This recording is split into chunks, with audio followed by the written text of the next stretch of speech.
Bom, o médico recebe uma denúncia do CRM, né, aberta, uma sindicância. De maneira formal, ele apresenta a sua defesa, seus esclarecimentos, convencimentos, enfim, com relação a tudo que envolve a denúncia, de maneira que ele tenta, de todas as formas, a sua absolvição e, no entanto, acaba sendo instaurado um processo ético profissional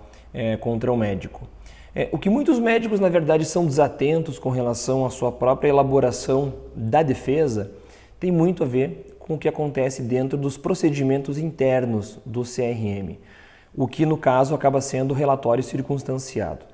Vejam, muitos médicos, na hora de elaborarem as suas defesas, acabam se atentando simplesmente ao que consta no relatório circunstanciado. Obviamente que isso não está errado. É importante, na verdade, entender que todo o desdobramento do trâmite processual a respeito dessa denúncia oriunda de um paciente, de um colega médico, de uma empresa de saúde, enfim, uma comissão de ética, qualquer, entidade ou terceiro interessado, sempre vem, né, na denúncia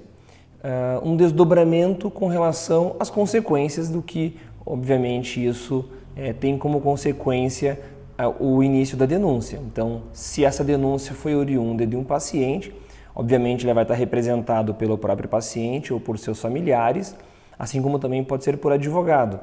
De modo que, se o médico, na hora de elaborar sua defesa, se atentar simplesmente ao que consta no relatório circunstanciado pela capitulação, por exemplo, dos artigos supostamente infringidos, muitas vezes no desdobramento, repito, do que acontece dentro dos trâmites processuais, muitas vezes se perdem ou são colocadas provas, ou pelo menos elementos que foram colocados na denúncia e que foram deixados de lado dentro do relatório circunstanciado. É claro que muitos advogados, na hora de elaborarem as defesas dos médicos, vão se atentar a isso, vão querer argumentar nulidade processual, enfim. Só que, diferentemente do que acontece num processo judicial, dentro do CRM, o médico, na verdade, ele tem que tentar se isentar de responsabilidade no tocante às infrações éticas profissionais imputadas a ele. Quanto mais confusão processual for colocado dentro de um processo ético profissional, por exemplo, pior para o médico, que ele vai estar, na verdade, dando muito mais enfoque na situação do que acaba causando a ele culpa do que, obviamente, afastando. Então, o relatório circunstanciado dentro de um procedimento, de um trâmite processual no CRM, ele é muito importante porque é ele que vai ditar qual é o caminho a ser traçado com relação aos conselheiros,